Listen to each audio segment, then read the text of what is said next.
हरे कृष्णा। आज हम चर्चा करेंगे कि इस्कॉन के अंदर यूथ प्रीचिंग क्यों किया जाता है।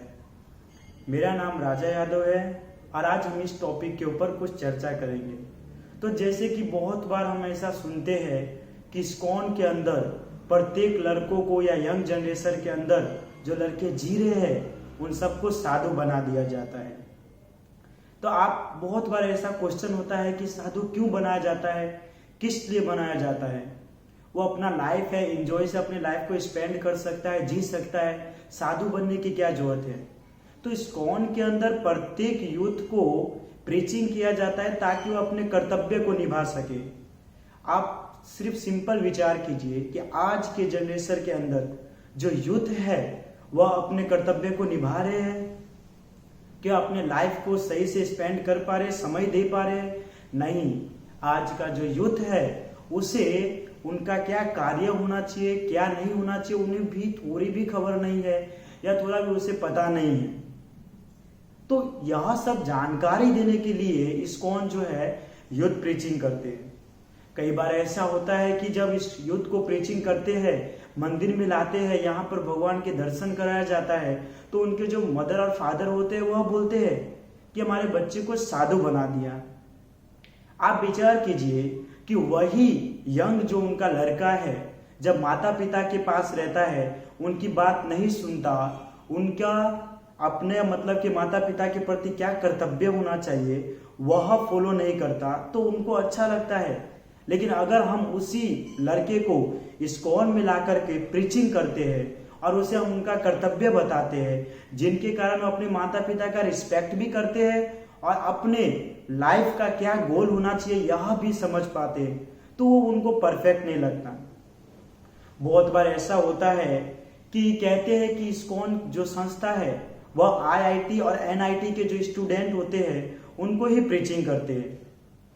तो उनको ही प्रीचिंग क्यों किया जाता है? कई बार ऐसा क्वेश्चन उठता है इस्कॉन के ऊपर।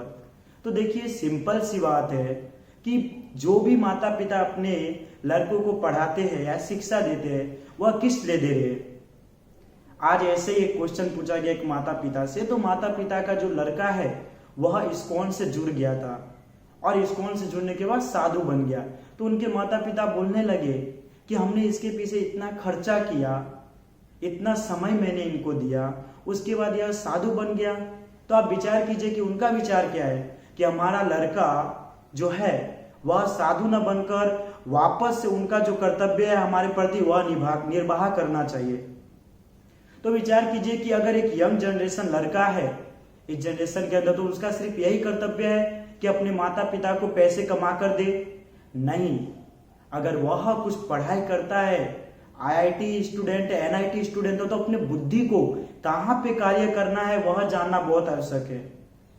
जैसे कि पहले के अगर समय की बात करें तो ऋषि मुनि जो थे बहुत तेजस्वी थे और बहुत ही बुद्धिशाली थे। तो वह अपने बुद्धि को यह भौतिक संसार के अंदर नहीं लगाते थे, ऐश मौज करने में, आहार के पीछे, भय के पीछे, निद्रा मैथुन करने में नहीं। वह अपने बुद्धि को एक सही तरीके से भगवान के प्रति लगाते थे। तो कहने का मतलब क्या है कि इस जनरेशन के अंदर जो यूथ है वह अपने माइंड को, अपने बुद्धि को सही जगह न लगाकर गलत कंडीशन की ओर जा रहा है। जैसे कि पहले के समय की बात करें तो पहले के जो ऋषि मुनि थे जो अपने माइंड को, अपने बुद्धि को भगवान में लगाते थे या सही कार्य करने में लगाते थे, तो सभी लोग उनको आइडल समझते थे, उनको सेलिब्रिटी समझते थे। परंतु आज के जनरेशन के अंदर जो यूथ है वह जो मूवी के एक्टर्स होते हैं उनको आइडल समझते हैं, सेलिब्रिटी समझते हैं। तो आप विचार कीजिए कि जो आज के जनरेशन के अंदर जो एक्टर्स है वह तो सिर्फ एक्टिंग करते हैं। वह सिर्फ एक्टिंग करता है कि वो दारू पी रहा है, शराब पी रहा है या कोई भी ऐसा कार्य कर रहा है, लेकिन जो यूथ होता है वह उसे गंभीरता से लेता है। ये सिंपल सी बात है। आप भी कभी अगर ऐसा मूवी देखते हैं या कुछ सुनते हैं तो आप उसको मन के अंदर मतलब कि स्मरण करते हैं, ऐसा भाव प्रतीत करते हैं कि अगर मूवी में कुछ घटना होता है तो आपको भी दुख जैसा प्रतीत होता है। लेकिन हमको पता है वो सिर्फ एक उनके कला के अनुसार एक नाटक है। वह नाटक करता है जिसके जरिए लोगों को आनंद आए, जो इस जनरेशन के यूथ है उसको आनंद आए। लेकिन क्या करते वह उसे अपने ऊपर ले लेते और फिर क्या करते हैं कि एक्टर्स अगर गलत कार्य कर रहा है तो वह जो यूथ है वह भी उस गलत कार्य में चले जाते हैं। तो इसका कोई अर्थ नहीं होता है। आइडियल या सेलिब्रिटी किसको मानना है? जो अपने बुद्धि को सही जगह यूज कर रहे हैं। और इस संसार के अंदर जो भी व्यक्ति है, जैसे कि हम जिसको मान रहे हैं एक्टर्स को सेलिब्रिटी, वह अपनी बुद्धि को कौन सी जगह यूज कर रहे हैं? वह तो अपने कमाने के लिए, अपना लाइफ के लिए इस तरह का एक्टिंग करके पैसे कमा रहे हैं। लेकिन आज के जनरेशन का यूथ क्या है कि वह उसको फॉलो कर रहे हैं और अपने लाइफ को बर्बाद कर रहे हैं। तो इसी कारण हम देखते हैं कि कई सारे जो यूथ होते हैं गलत कार्य में पड़ जाते हैं, कोई कोई डिप्रेशन में पड़ जाता है। और ज्यादातर यह जो चीज है वो कॉलेज में देखा जाता है।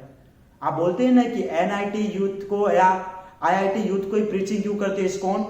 तो जो कॉलेज के अंदर जो स्टूडेंट है वह ज्यादा इस सब चीज के पीछे पड़े रहते हैं, जिसके कारण वह डिप्रेशन में पड़ते हैं और फिर उसका माइंड जो होता है कार्य करना बंद हो जाता है। उसके लिए क्या राइट है क्या रॉन्ग है वह नहीं पता चलता। आज की जनरेशन के अंदर अगर कोई भी यूथ है वो अपने माता पिता के साथ फ्रेंडली नहीं रहते हैं। एक समय ऐसा होता है कि अपने माता पिता के साथ फ्रेंडली रहते थे। फ्रेंडली रहने के कारण वह अपने माता पिता को पूरी बात बताते, A to Z जो भी पूरे दिन भर में उनके साथ हुआ है वो उनसे शेयर करते थे। लेकिन आज के जनरेशन में, इस मॉडर्न जमाने के अंदर जो यूथ है अपने माता पिता की रिस्पेक्ट नहीं करते। अगर वह उनको कुछ दो बात बोल दे तो उनके ऊपर तुरंत जवाब दे देते हैं। तो इस जनरेशन के अंदर कैसे यूथ को अपना गोल पता चल सकता है, उद्देश्य क्या है वो पता चले? कॉलेज के अंदर जाते हैं, क्या करते हैं क्या नहीं करते उनके माता पिता को नहीं पता। और अगर इस्कॉन संस्था ऐसे लड़कों को, जो यंग लड़के हैं, उनको लाकर उनका कर्तव्य बताते हैं कि आपका कर्तव्य क्या होना चाहिए, आपका गोल क्या होना चाहिए, और उसके बाद वह माता पिता को सम्मान भी करता है, तो भी माता पिता ऐसा विचार करते हैं कि हमारे लड़कों को इस्कॉन में प्रीचिंग क्यों किया जाता है या साधु क्यों बनाया जाता है। तो अगर वह यूथ गलत मार्ग की ओर जा रहा है तो उनके माता पिता को वह चलेगा, लेकिन अगर उसे सही मार्ग की ओर लिया जाए तो वो उसे चलेगा नहीं। और संसार के अंदर ऐसा ही हो रहे हैं। आज के समय में आप देखिए जो यंग लड़के हैं वह रात को 12-12, 1-1 बजे तक ऐसे ही घूमते हैं। पहले के समय में ऐसा नहीं, एक संस्कार दिया जाता था, लेकिन आज के समय वह संस्कार नहीं दिया जा रहा है। वह अपनी मर्जी के हिसाब से जो उनकी इच्छा होता है उसके अनुसार वह कार्य करता है। किसी का उसके ऊपर दबाव नहीं होता, क्योंकि मम्मी पापा बोल नहीं सकते। माता पिता जैसे ही बोलेंगे वैसे ही उनको बोलेंगे। तो ना माता पिता का आदर कर पाते हैं, नहीं साधु संतों का, किसी का भी आदर नहीं कर पाते। क्यों? क्योंकि वह इस भौतिक संसार के अंदर पड़े हुए हैं। इस संसार के अंदर उसका क्या गोल है वह उसे नहीं पता है। संसार में मूवी देखना, दोस्तों के साथ मस्ती करना, अपने लाइफ को नशे में लगा देना, ये सब कोई फालतू का कार्य गिनाता है। इससे क्या होता है कि उनका माइंड जो है डिस्टर्ब हो जाता है और उसे क्या करना चाहिए क्या नहीं करना चाहिए उसके ऊपर वो जान कभी नहीं पाता है। और बहुत बार ऐसे ही होते हैं। और कई बार जब उसको प्रीचिंग करके लाया जाता है तो उनके माता पिता सैड हो जाते हैं। आप विचार कीजिए, सिंपल सी बात है, अगर एक यूथ है, इस्कॉन संस्था उसको प्रीचिंग करते हैं, प्रीचिंग करके उसे इस्कॉन में लाते हैं, और इस्कॉन में लाने के बाद वह एक ऐसा व्यक्ति बन जाता है कि हजारों हजारों की संख्या में बैठे हुए व्यक्ति को वह प्रीचिंग करता है, आत्म तत्व का ज्ञान देता है। और वही माता पिता है कहते हैं कि उस बच्चे को हमारे पास रहने दे ताकि वो पैसे कमाकर हमको दे।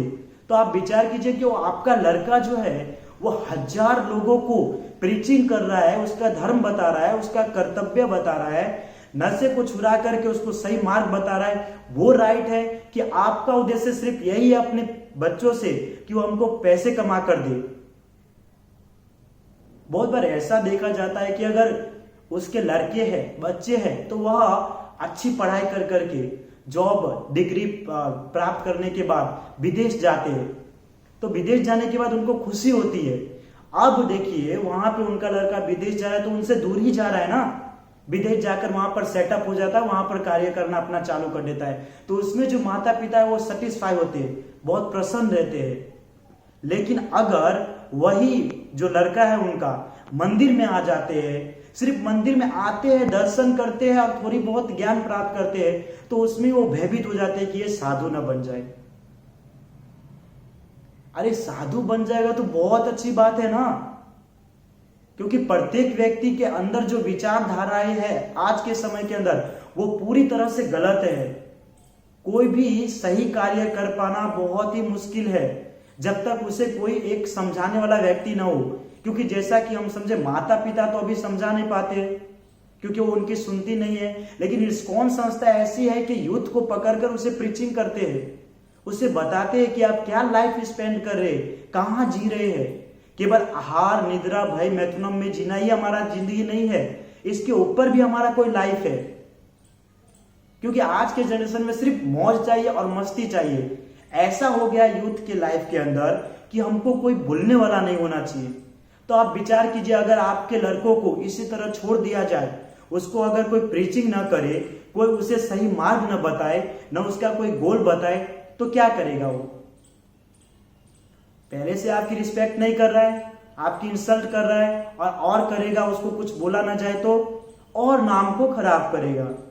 तो इसीलिए हम यूथ को प्रीचिंग कर रहे हैं। और यह नहीं है कि हम प्रीचिंग करके उसे मंदिर में ही ला देते हैं, नहीं।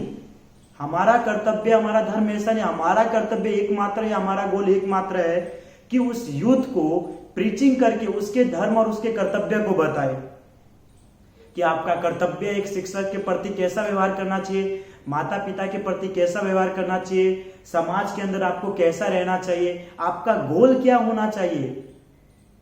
नशा करना, जुआ खेलना, घूमना फिरना, ऐश मौज करना, ये हमारा गोल नहीं होना चाहिए। इसलिए हमको यह लाइफ नहीं मिला है, बल्कि हमको लाइफ मिला है हमारे कर्तव्य को निर्वाह करने के लिए।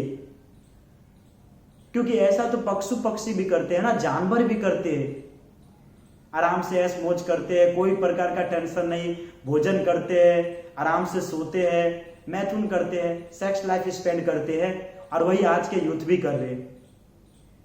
तो उसमें क्या फर्क है? कोई भी दोनों के अंदर फर्क नहीं है। तो इन सब चीजों को बचाने के लिए इस्कॉन संस्था उसको प्रीचिंग किया जाता है, या इस्कॉन संस्था उसको प्रीचिंग करते हैं। लेकिन बारंबार एक ही बात होती है। कई बार हमारे पास भी कई सारे यूथ आते हैं टेंपल के अंदर, ISKCON temple, Shri Shri Radha Damodar temple जो इस्कॉन सूरत में स्थित है, वहां पर कहते हैं कई सारे यूथ आते हैं कि हमारे जो मदर फादर है वह कभी भी हमको भक्ति नहीं करने देते हैं, या कभी हम भगवान का नाम का स्मरण करते तो हमको बोलते हैं। अरे आप विचार कीजिए कि वो सही मार्ग के ऊपर जा रहा है तो आप उसे टोक रहे हैं, और वही अपने फ्रेंड के साथ पूरे दिवस घूमता रहे, फिरता रहे, गलत कार्य करे तो आपको वो सही लगेगा। तो ये परफेक्ट नहीं है। युद्ध को हम साधु नहीं बना रहे, हम उसको मार्गदर्शन दे रहे हैं। मैं अपनी खुद की स्टोरी बताऊं तो मैं स्वयं, मेरे माता पिता जो है 5 वर्ष से इस्कॉन संस्था में जुड़े हुए हैं, लेकिन मैं कभी भी इससे जुड़ा नहीं था। मेरे भाई बहन मम्मी पापा 5 वर्ष से, और मैं नहीं जुड़ा था, और मैं इस सब चीज को फॉलो भी नहीं करता था। मैं कभी मानता ही नहीं था कि भगवान होता है, कि हमारे लाइफ के अंदर कुछ है। मैं यही सोचता था कि ऐश मौज करना, घूमना फिरना, बस यही हमारा लाइफ है और कुछ भी नहीं है। ये फालतू का क्या कार्य है? भगवान को जपना, भगवान का नाम लेना, हमारे कर्तव्य क्या है, हमारा मार्गदर्शन क्या होना चाहिए, हमारा गोल क्या होना चाहिए, ये सब आलतू फालतू चीज है। लेकिन जैसे जैसे हमारी, जैसे कि मैं आपको बता रहा हूं, वैसे ही हमको भी कोई प्रीचर ने प्रीचिंग किया, धीरे धीरे हमको भगवान के बारे में बताया, तो जाकर हमें ज्ञान आया, और ज्ञान आने के बाद हम भगवान की भक्ति में लगे, और हमारा जो कर्तव्य क्या होना चाहिए, धर्म क्या होना चाहिए, उनको पता चला। आपको मैं बताऊं, जब मैं इस्कॉन में, तो जैसा कि मैं बताया कि मेरी लाइफ में एक ऐसा प्रीचर आया इस्कॉन संस्था का ही, जिसने मुझे प्रीचिंग किया। मेरे मम्मी पापा डीओटी थे, मुझे बहुत बोलते भी थे, डांटते भी थे, यहां तक कि मारते भी थे। मुझे जबरदस्ती कहते थे आप भगवत गीता का रीडिंग कीजिए, लेकिन मैं करता नहीं था। मैं ट्रस्ट नहीं करता था। एकादशी का फास्टिंग करने के लिए कहता, मैं वो सब चीज पे ट्रस्ट नहीं करता था। मैं यही विचारता था भगवान नाम का कोई चीज है नहीं संसार के अंदर, बिना फालतू का क्या धोती कुर्ता पहन के इस्कॉन में जाना। अरे जीन्स टी शर्ट में इतना मजा आ रहा है, फॉर्मल कपड़ा पहने, इतना लाइफ एंजॉयमेंट कर रहे, दोस्तों के साथ घूमना फिरना, फिर फालतू में समय क्यों वेस्ट करना। लेकिन उसने मुझे बताया कि किस प्रकार अपने जीवन को गलत मार्ग की ओर ले जा रहे हैं। उसके बाद आपको आश्चर्य होगा कि मैं बीकॉम 2nd ईयर कर रहा था, लेकिन उन्होंने जो मुझे प्रीचिंग किया तो मुझे ऐसा लगा कि सही में मैं अपने लाइफ को खराब कर रहा हूं। तो जस्ट मैंने वो सारी पढ़ाई को स्टॉप करके इस्कॉन से जुड़ गया और भगवान की भक्ति में जुड़ गया। और उसके बाद आपको यह बताऊं कि मैं अपने माता पिता का आदर भी करने लगा, सम्मान भी करने लगा, और समाज में जो लोग मुझे खराब बोल रहे थे वह भी मुझे अच्छे बोलने लगे। केवल एकमात्र इस्कॉन के जो प्रचारक है उन्होंने मुझे सिर्फ प्रीचिंग किए थे, उसके कारण। तो वही प्रीचिंग हम आपके लड़के को भी करें, ताकि वही लड़के का समाज के अंदर आपका सम्मान मिलेगा और आपका स्वयं को वो सम्मान करेगा और आपका रिस्पेक्ट करेगा। जरूरी नहीं कि प्रीचिंग करके हम उसको मंदिर में कैद कर लेते हैं या उसे साधु बना देते हैं। ऐसा नहीं, हम उसके धर्म और उसके कर्तव्य को बताते हैं कि उनका मुख्य गोल क्या होना चाहिए। इसलिए इस्कॉन में यंग युवक को प्रीचिंग किया जाता है। और आज देखिए, भगवान की कृपा से मैं इस स्थिति पे हूं कि मैं दूसरे को भी प्रीचिंग कर पा रहा हूं। ये बहुत बड़ी बात है। जिस प्रकार मैंने कहा कि एक यूथ है, अगर वह इस्कॉन में आता है, वह कुछ ज्ञान प्राप्त करता है तो 50 लोगों को बांटता है। तो यही हमारा लाइफ होना चाहिए, यही हमारा जीवन होना चाहिए।